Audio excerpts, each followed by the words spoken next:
Now, I found an article about Lance in one of my many Tiger Beat magazines. Now, this is, and I'm not trying to be funny, but I did this a while ago, and I'm only showing you because I just want to make you laugh for a second. But when I talked to Robert Fleischman, I did that. Robert Fleischman's face, and I never took it off. So I just had to show you. So, Kiki, say hi to a beautiful young lady by the name of Alaina in California. Hello, beautiful young lady, Alaina in California. Hi, Kiki. How are you? I'm good. How are you guys doing? Good. Are you tired? Yeah, I'm pretty tired.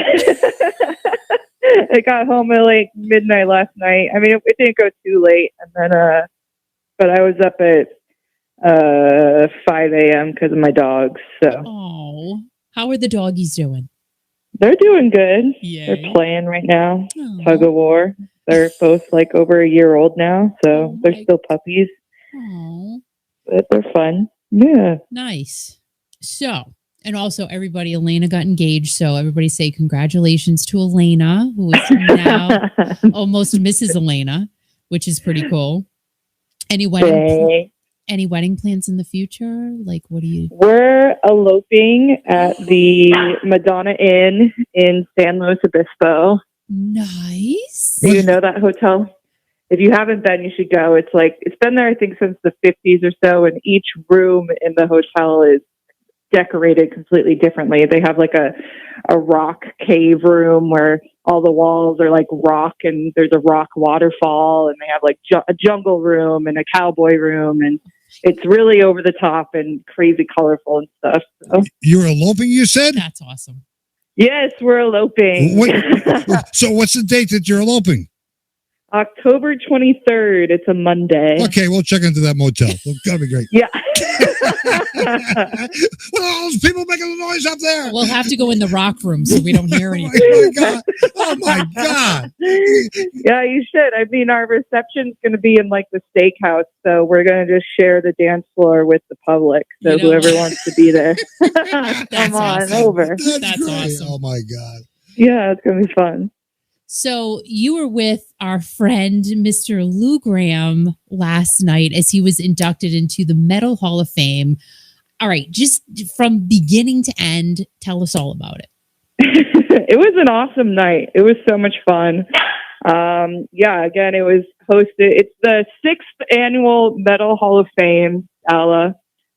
And Lou Gramm, as well as Twisted Sister and the band Raven and Chris Impellitteri, I believe his name is, Impellitteri, guitarist. All 4 of them were inducted. And there was a special performance by Adam and the Metal Hawks, who, if you don't know them, you got to follow them. They're blowing up on TikTok. Oh, wow.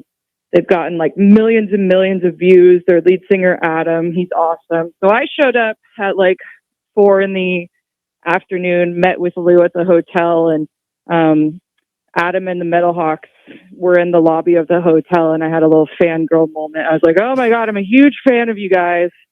And that was really exciting to introduce Lou to them, and they were fangirling over Lou. Aww. So it was a big old love fest. And I love it. I mean, the fans, they turned out. It was a completely packed, sold out venue. There was a whole red carpet and everything. That was my first time experiencing like a full red carpet with all the photographers lined up and screaming, Lou, Lou, Lou. And Lou was really happy to be there. He was in a really good mood. It was a real honor for him. Yeah. And it was a cool event. I mean, it was that the Metal Hall of Fame is partnered with this nonprofit. I believe they're called Drummers and something. It's DAD, Drummers and something. I gotta look it up. Hold on, what is it? But anyways, all the profits from the evening went towards that nice. Charity, which does work. It's called Drums and Disabilities. They help children and adults fight disabilities. So all of the funds raised that evening went towards that. That's fantastic. I love that. I love that. And I mean, Lou's speech was great. He told some great little anecdotes. And then, I mean, the highlight, I think, too, was seeing the original lineup of Twisted Sister all up on stage. And they ended the night with a really killer performance. So it was really fun. It was really, really fun. Man. That must have been so cool. So cool. I mean, yeah, it was. I mean, Twisted Sister, that performance just like blew me away. And Dee started the performance with this speech, basically saying that it took them about 10 years just to reach some sort of level of commercial success. And he kind of said, well, if someone had told me like, hey, Dee, you're going to accomplish all of your rock and roll dreams, but it's going to take you 10 years. He said if someone had told him that at the beginning of his career, he would have like gave up right there and probably done something else. But luckily for all of us, he stuck through it. And JJ French said something along the lines of, you know, artists are always coming to him being like, hey, do you want to listen to my music, my band, and check us out? And what do you think? And he's like, well, how many live shows have you performed? And they'll tell him like, oh, 50 or 100. He's like, all right, well, come back to me when you've played 500 shows. And he's like, well, what do you mean? It's like, well, before you play 500 shows, you're nothing. It's after the 500 show mark that you really start getting good. Yeah. And I guess Twisted Sister had performed around 3,700 and something shows before they got their first record deal or something like that. So, and it really shows. I mean, they are incredible musicians, so professional and so just in tune with each other. And Dee was on fire and it was awesome. It was a great performance. I mean, it's kind of amazing how long Dee has been in this industry, and he's still kicking it pretty good. He looks amazing. He looks so good. I mean, I don't know if that's a wig or if it's his real hair, but I mean, he's got a full head of curly white hair. And he did a shout out. His wife and his kids were there. He's been married, I think, over 40-something years. Yeah. His wife was actually the one who designed the Twisted Sister logo. Oh, cool. I didn't know that. I didn't know that either. And she also was responsible for all of his hair and makeup and costumes, I guess, throughout his entire career. So that's nuts. I thought it was really nice. He shouted out that to her. Yeah. And I mean, that speaks volumes of him as a person, you know, being in this industry for as long as he has and staying with his wife that long and, you know, his priorities. He's awesome. I'm a little bummed I didn't get a chance to meet him backstage or anything, but he's one of my favorites for sure. Other than Lou, of course. Lou is a legend. I still kind of forget, and he's so humble too. When you're around him, you kind of forget like how big of a celebrity he is. But isn't it weird, Alaina, how no matter how many times you're in front of that man, you still go like, I know for me, I'm always like, oh my God, it's Lou Gramm. Yeah. It's Lou Gramm. Exactly. I'm talking to Lou Gramm, and Lou Gramm's talking like he's answering me. Like, oh my God. Yeah. Well, Ronnie James Dio's wife was there, and Wendy. She comes up to Lou and she like looks at me and she's like, you know, Ronnie's favorite singer of all time was Lou. Oh, and I was like, I mean, coming from Ronnie James Dio, that's huge, you know. Wow. Two legends right there. Man, she's done a lot too. She's really done a lot to keep his legacy going as well. Oh, for sure. Yeah, I think he's also a former inductee in the Metal Hall of Fame. So it was nice having her there as well, for sure. But now, you've been in the industry how many years now, Alaina? I've been with my agency 6 years now, Paradise Artist. So how many changes have you seen? And, you know, what's it like for you as a woman? Let's go there. Let's do it. Let's just do it. Because, you know, hey, I mean, it is what it is. Like, everybody here knows we're just honest. We're not mean. We're just honest. Mm-hmm. How is it for you to try to, like, you know, break through and make people say, listen, honey, I know what I'm talking about.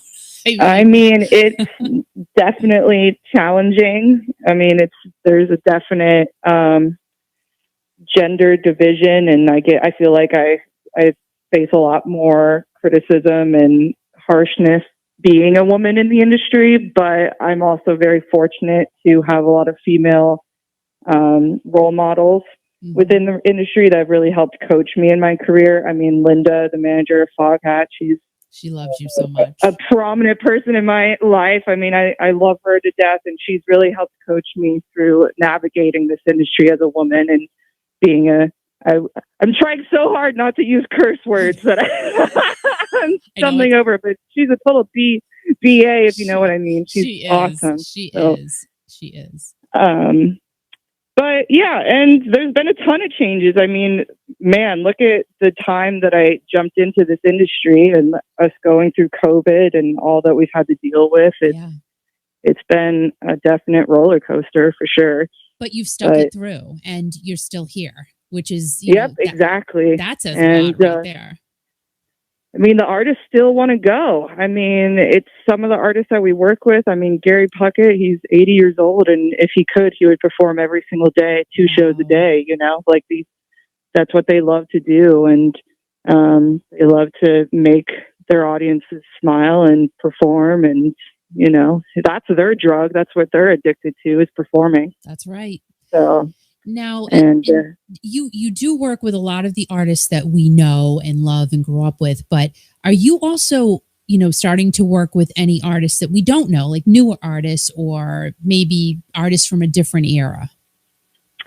Not presently for me. I'm not really scouting out any new talent. My sole focus is on the clients that we already have. Yep.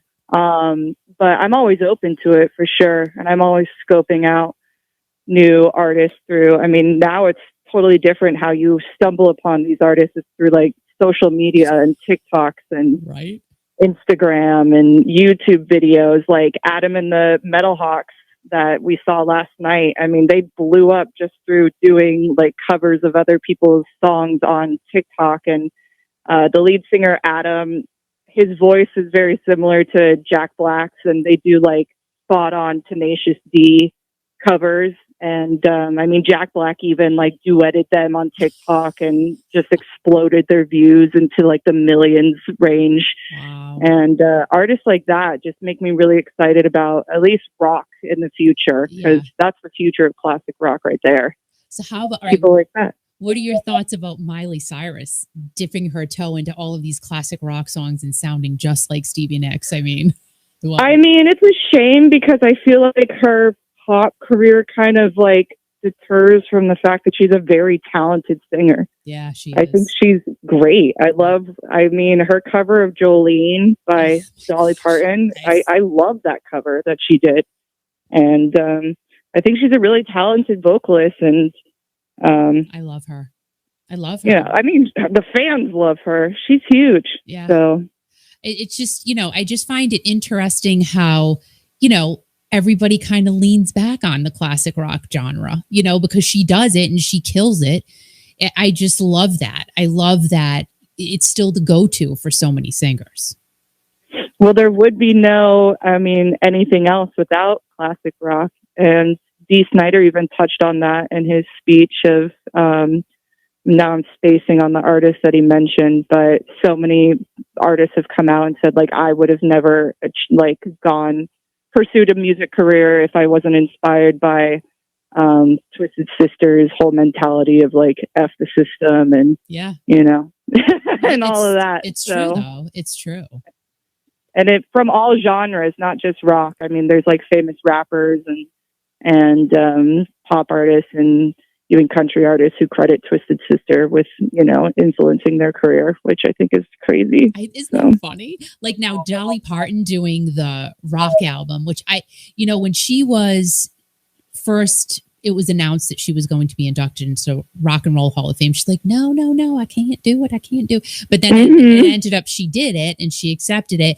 And then she announced she was doing a rock album, and Steve Perry, she'd already done a duet with him. And I'm like, oh my God. But she just dove in with both feet. And she's got so many people on her upcoming album, like Steven Tyler and Stevie Nicks and Steve Perry. All the Steves are there. And that's going to be awesome. I think it's going to be such a good album. I think it's going to be great. I mean, she's another person who just, everything she touches, it just turns to magnanimous gold. Yep. Is there an artist that you really want to work with that you haven't worked with yet? I mean, there's a million artists that I would love to work with, but I mean, Twisted Sister after last night. I mean, I've always loved them, but last night blew me away. Wow. Hey, you never know. You never know. You never know. In the rock genre, I mean, it's kind of always been on my bucket list to work with Steel Panther. Oh my! Alaina loves Steel Panther. Oh, you're obsessed with them. Just so Steel everybody Panther. knows. You're obsessed with them, girl. What? I says you're obsessed with Steel Panther. I really am. I mean, my dad and I loved them. We went and saw them in San Luis Obispo just last month, a couple of weeks ago. Oh my God. My dad was joking in the crowd. He's like, I was like approaching other men in the crowd being like, you think I'm the oldest one here? How old are you? How old are you? I'm like, Dad. And just so everybody knows, your dad owned a record store, right? Yep. He owned a record store in Ojai, California for over 30 something years called Blue Sky Music. And, I think that's what started my whole interest and passion for music was growing up in my dad's record store and going to work with him every day and him blaring AC/DC at like 8 a.m. to annoy all the shop neighbors in the downtown area. And I love it. You know, he grew me up on the good stuff. He sure did. He sure did. So how many records does he have left, or if any? You know, I don't know if he has much vinyl, but he has a ton of CDs. Yeah. And he has a ton of guitars. Wow. And now that he's retired, he has way more time to focus on his eBay auctions and fixing up amplifiers and microphones and all of his music equipment stuff. He loves those kinds of projects. Nice. Yeah. Well, this is great. Thank you so much. Thank you for sharing in the story. It was awesome seeing you with Lou. I'm like, oh my gosh, how many? All right. So when was the last time you saw him though? I hadn't seen Lou. Well, I saw him the year prior. He did a private show in Moore Park. He was hired by a couple to perform at their like 30 or 40 something wedding anniversary. And it was the wife's surprise for her husband. And they completely blew them away. That was a really fun show to witness, and the crowd was just like hanging on every word that Lou and the band sang. And so I saw him last year, and he's doing good. But every time I see him, you know, he seems to be doing better, and he's really excited about going out and touring with his all-star band this year. And yeah, he's doing great. So I'm excited for this year. Tell everybody though, like, because I swear, Al and I, every time we see him, we're like, he gets better every time we see him. I don't understand what's happening. That's what the gentleman who was hosting the event, I'm spacing on his name, but prominent radio DJ. I should have remembered his name in New York. He was introducing Lou and saying that he had just interviewed him on a Sirius XM show and was asking him, like, you know, Lou, like, most singers throughout their career eventually reach a point where they can't be, like, screaming and shouting. Your voice ages, you know, and how are you doing? How are you sounding? And Lou kind of winked at him, and he's like, you know, I'm getting better every day. And later that day, the host ended up seeing him perform, and he was just like blown away that he still has it after this like long career. And those songs he sings are challenging on his voice, but he sounds amazing. He sounds so good. And it's so much fun watching him perform. And it is. The best part of it all is that he's just the most humble, kind, amazing human being. And you know, he'll just you can ask him any question like, oh, what's your favorite venue you've ever performed at, or your favorite this or favorite that, or how many gold records do you have at your house? And he just like so nonchalantly will be like, oh yeah, you know, I have like 150 gold and platinum albums. And you know, yeah, he's so casual about it all.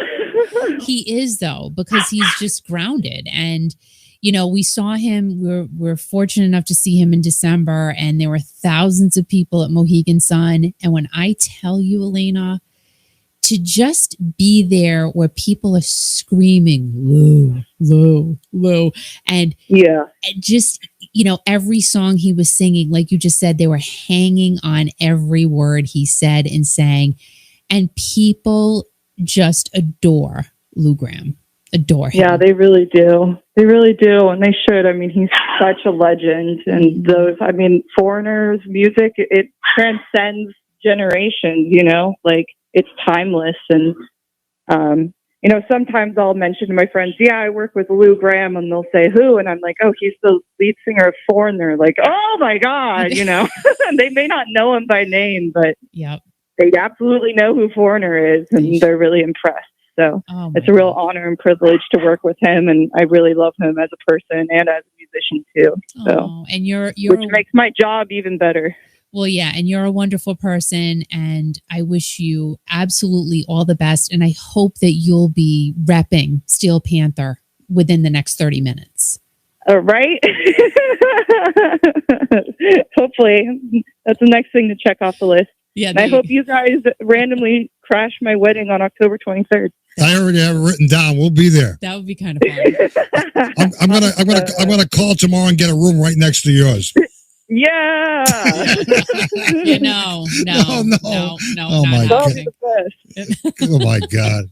That guy who's marrying you is a very lucky guy. Really, really, I'm very happy for both of you. Well, you're gonna love him. His name's Evan, and he's awesome. Oh, that's great. Oh, you're so blessed. You are. Yeah. And give my best to your dad and your mom. I love your mom's plants. She is someone. How many plants does your mom have? I mean, so many. Really? But and she had to give a lot away when she moved. Right. So yeah. She's growing her collection again right now. So when you go to your mom's house, can you actually sit down, or are there plants everywhere? You can sit down, but it's a stark contrast from my house. I don't think I have a single house plant. And then in her house, it's like it's a green. It's a botanic garden, right? Room. Yeah. I mean, it's really beautiful, and she takes such good care of them. So it's very lush and pretty in their house all the time. You got to get a plant, Alaina. Just get one plant. Yeah, I know, but I did not inherit my mom's at all. Alaina, there's only one plant you need. It's called the money plant, and you'll be rewarded for years. Yeah, exactly.